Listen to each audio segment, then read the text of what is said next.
नमस्कार। जो भी मेरी आवाज़ या मेरा जो संदेश सुन रहा है उन सबको मेरी तरफ से नमस्कार।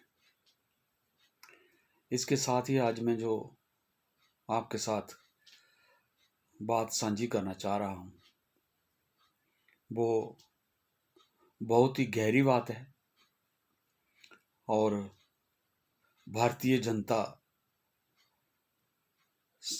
के लिए जितना भी हमारा समाज है इस हर धरती पर, खासकर इंडिया की बाउंड्री में, जब भारत की बाउंड्री में, सीमाओं में, उस सबको मैं मुबारकबाद देना चाहता हूँ। उन्होंने एक फैसला किया है आज, और जिनको भी जिताया है उनके हक में, जनता के हक में जो मुबारकबाद है कि उनको जो अच्छा लगा उन्होंने वही किया। और जब भी कोई किसी की भी जीत जनता करवाती है तो उसकी मुबारकबाद की हकदार जनता ही होती है कि जनता आज क्या सोच रही है। ये तो समझने की बात है कि क्या पार्टियां जिन्होंने उनसे मत मांगा था, जिन्होंने उनसे राय मांगी थी, उनको कौन सी राय पसंद आई। जनता लोकतंत्र में सर्वे सर्वा है। उन्होंने जो सच्चा समझा, उनकी समझ में जो अच्छा आया, उन्होंने उनको जिता दिया। लेकिन सवाल ये है कि ये आने वाली पीढ़ियों के लिए, आने वाले समाज के लिए किस डायरेक्शन में जाएगा, ये भी जनता का ही कर्तव्य है, फर्ज है कि वो आज पहचाने और अपने फैसले को भी निशानदेही करे कि मैंने जो फैसला किया है वो आने वाली पीढ़ियों के हक में कितना जाएगा और आने वाली पीढ़ियों के लिए कितना दुखदायी भी हो सकता है। लेकिन मेरी आज के दिन में पहला जो स्पष्ट संदेश है वो यही है कि जनता को मुबारक है। और ये ठीक भी हुआ। शायद जनता ने जे एक तरफ किसी को जिताया है, किसी को हराया है, लेकिन ये भी शायद जनता के मन में जब उन्होंने भांपा भी हो कि शायद किसी को ठीक करने का रास्ता भी यही है। नहीं तो ये जो पार्टियां हैं और खासकर जो अलायंस बना हुआ था बहुत सी पार्टियों का मिलकर, इंडिया अलायंस के नाम पर जो एक गठबंधन बना हुआ था और जिन्होंने एक आस पैदा कर दी थी जनता के मनों में कि हम सब एक हैं और हम जो कुछ गलत हो रहा है देश में, जनता के साथ जो अन्याय हो रहा है, जनता के साथ जो धोखा हो रहा है, जनता के साथ जो महंगाई से अत्याचार हो रहा है, बेरोजगारी से अत्याचार हो रहा है, टैक्सों का अत्याचार हो रहा है, उसके लिए आप सब इकट्ठे होकर आपके सामने आएंगे, जनता के सामने आएंगे। लेकिन ये 5 राज्यों का जो बीच में एक इम्तिहान आ गया, परीक्षा आ गई,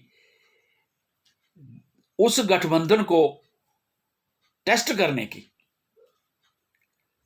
कि क्या ये इकट्ठे रह सकते हैं, क्या ये जनता का दायित्व उठाने के काबिल है, क्या ये सचमुच में इकट्ठे होकर जनता की सेवा के लिए एक अपना मन बना लेंगे, ਜਾਂ ਜੇ इकट्ठा होना इनका अपना मकसद है, या इनका इकट्ठा होना अपनी कुर्सी के लिए लालच है। जे एक 5 राज्यों का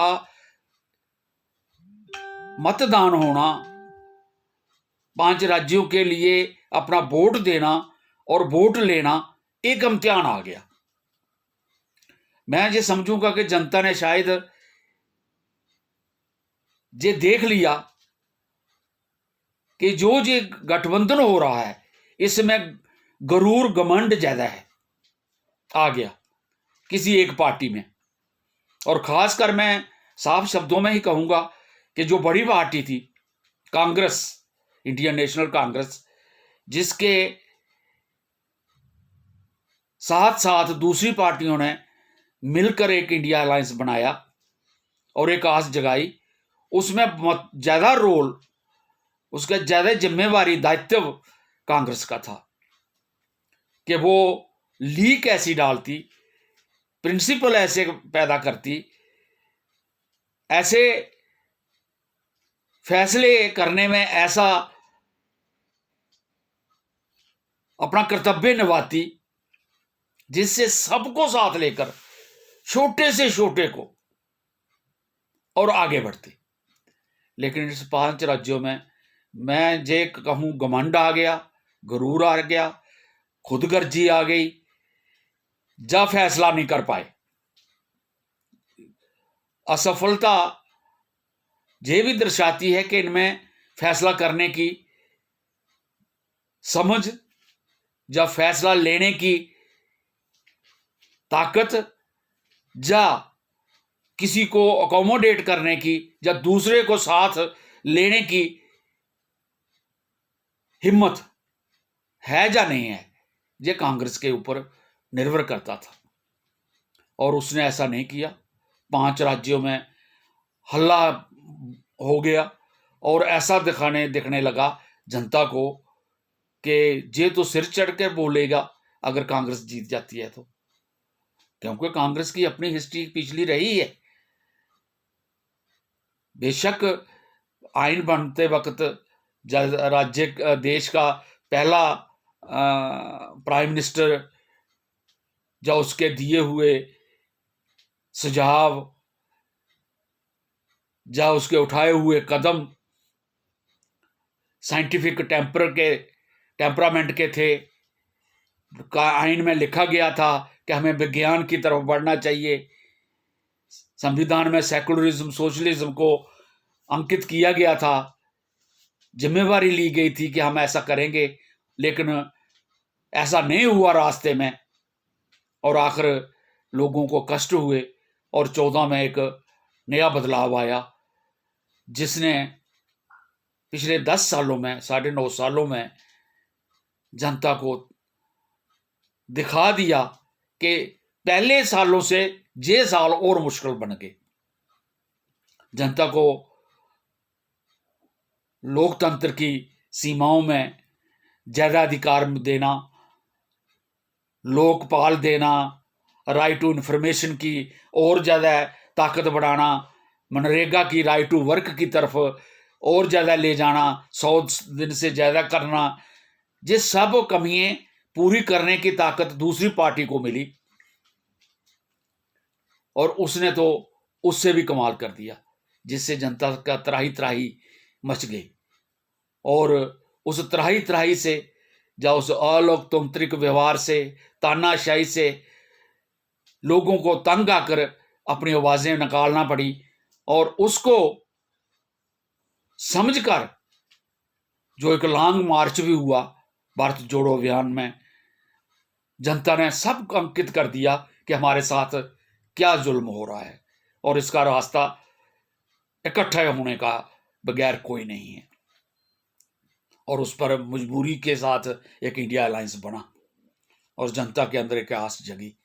लेकिन आज ये ठीक हो गया कि उन्होंने दिखा दिया कि आपकी जो लड़ाई है आपसी, चाहे वो मध्य प्रदेश में हो गई, चाहे किसी भी पार्टी ने आपस में कोई समझौता नहीं किया और एक दूसरे के खिलाफ भी खड़े हो गए, चाहे थोड़े खड़े हुए या ज्यादा खड़े हुए कैंडिडेट्स, या पार्टियों ने थोड़ा मुखालफत की, विरोध किया या कम विरोध किया, लेकिन एक हवा तो चल गई कि पार्टियां इकट्ठी नहीं है।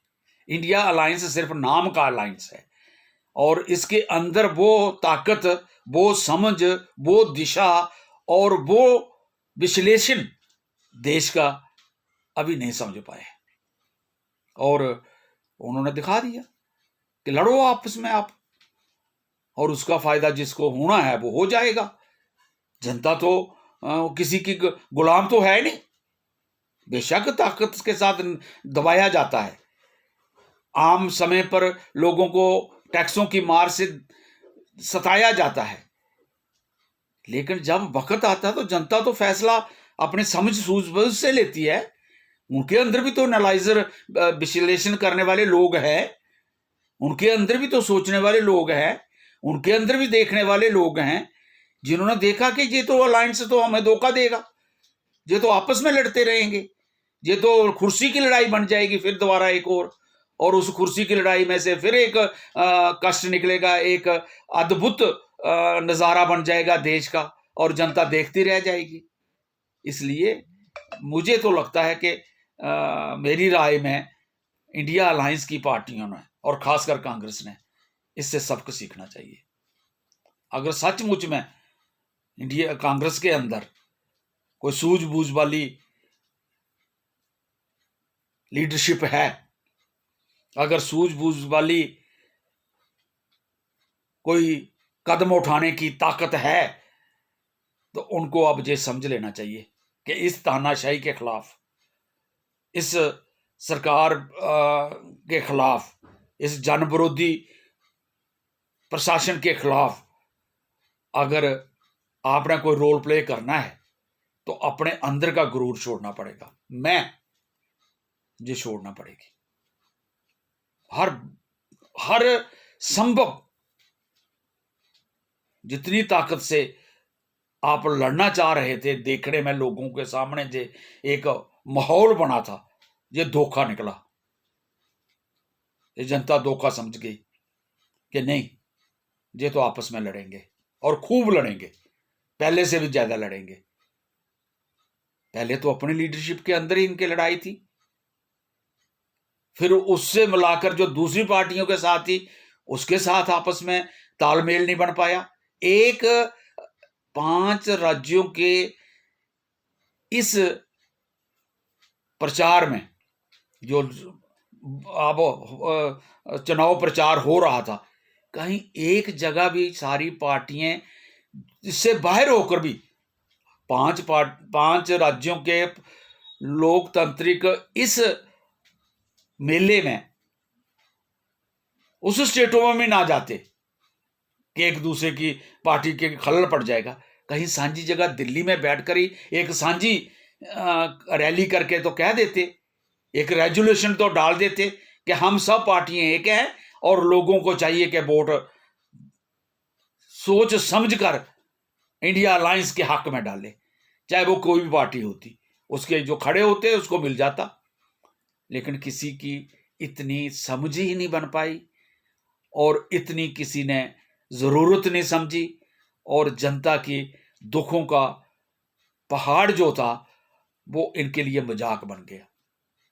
इसलिए मेरी आज यही एक संदेश है और मेरा आज विश्लेषण यही है कि अगर ये पार्टियां इंडिया अलायंस में जितनी भी पार्टियां हैं और खासकर कांग्रेस, अगर हिंदुस्तान या भारत से या इंडिया से इनको प्यार है, जनता से प्यार है, जनता के प्रति इनकी जिम्मेवारी यही बनती है कि ये अपनी पर्सनल लड़ाइयों को छोड़ दें, अपने ईगो को मार दें। डेमोक्रेसी, अकाउंटेबिलिटी जिसे हम शब्द कहते हैं कि फेडरलिज्म, अगर जनता में देना है, प्रशासन में देना है, सिस्टम में देना है, तो पहले अपने अंदर दे दो। पहले तो अपनी पार्टियों में दे दो, फिर पार्टियों को मिलाकर जो गठबंधन बनता है इंडिया अलायंस, उसके अंदर दे दो। हर पार्टी को फेडरलिज्म के तहत अधिकार हो बात कहने का, और उसका मुताबिक, उसकी ताकत के मुताबिक, उसकी मेहनत के मुताबिक और उसकी हिस्ट्री के मुताबिक उसे हक मिले, अधिकार मिले खड़े होने का, उसका शेयर मिले, और कांग्रेस उसमें अपना मेन रोल पर करके उसमें आगू बढ़े। अगर ऐसा नहीं कर पाएंगे तो ये मजाक 4 महीनों के बाद आपके लिए, कुल 4 महीने बाकी बचे हैं 2024 की इलेक्शन के लिए, ये 4 महीने के कोई बड़ा टाइम नहीं है, कुछ समय नहीं है अब आपके लिए, खासकर इंडिया अलायंस के लोगों के लिए। बहुत से लोगों ने आपके साथ उम्मीदें लगा ली हैं, बहुत सी सिविल सोसाइटी ने, सोशलिस्टों ने, कम्युनिस्टों ने, डेमोक्रेट्स, जो छोटी छोटी पार्टियां हैं, सब ने आपके साथ उम्मीदें लगा रखी थी और उम्मीदें लगाई हैं अभी भी। उस उम्मीदों के तहत मैं भी एक कारकुन, कहीं एक ऑर्गेनाइजेशन का कारकुन होने के नाते यही उम्मीद लगा के रखे हैं कि इंडिया अलायंस अब तो समझ जाए, अब वक्त आ गया है कि 4 महीने में आप दिन रात मेहनत करके भी अगर भागे दौड़े तो भी आपके लिए मुश्किल हो जाएगा मुकाबला करना। लेकिन अगर सच्चे दिल से करोगे तो मेरा दावा है कि अभी भी उम्मीद है। अगर सच्चे दिल से करोगे, सबसे इंसाफ के मुताबिक बंटवारा करोगे सीटों का, सबकी कदर करोगे, सबको सेल्फ रिस्पेक्ट, अपनी रिस्पेक्ट और दूसरे की रिस्पेक्ट करोगे, कराओगे, तो आप जीत भी सकते हो और वो जनता के हक में होगा। भारतीय जनता, भारतीय लोकतंत्र के हक में होगा। आज अगर हम सेमिनार तो कर रहे हैं कि संविधान बचाओ, डेमोक्रेसी बचाओ, लेकिन संविधान डेमोक्रेसी तो अपनी पार्टियों के अंदर भी तो बचाओ, अपने अलायंस के आगे तो अंदर तो बचाओ। जो अलायंस इस नारे को, इस स्लोगन को, इस कमिटमेंट को आगे ले जाएगा कि हमें डेमोक्रेसी बचानी है, सेकुलरिज्म बचाना है, सोशलिज्म बचाना है, आइन बचाना है, तो फिर अंदर उसके लिखे हुए प्रियम्बल जो है, आर्टिकल जो हैं, वो अपनी पार्टियों के अंदर निभाते हुए, अलायंस के अंदर निभाते हुए जनता को आप खुली एक चिंता में डालो कि हम तो ठीक है, अब जनता के आगे रोल है। लेकिन आप अगर ठीक नहीं होगे तो जनता का रोल मांगोगे तो जनता रोल तो नहीं दे पाएगी। जनता तो फिर ऐसा ही देगी जो अब 5 राज्यों में उन्होंने दिया। उन्होंने बता दिया कि आपकी कितनी ताकत है, आपकी कितनी समझ बड़ी है, आप कितने इकट्ठे हुए हो। ये तो ठीक निकला जो उन्होंने कहा कि ये है ही नहीं अलायंस।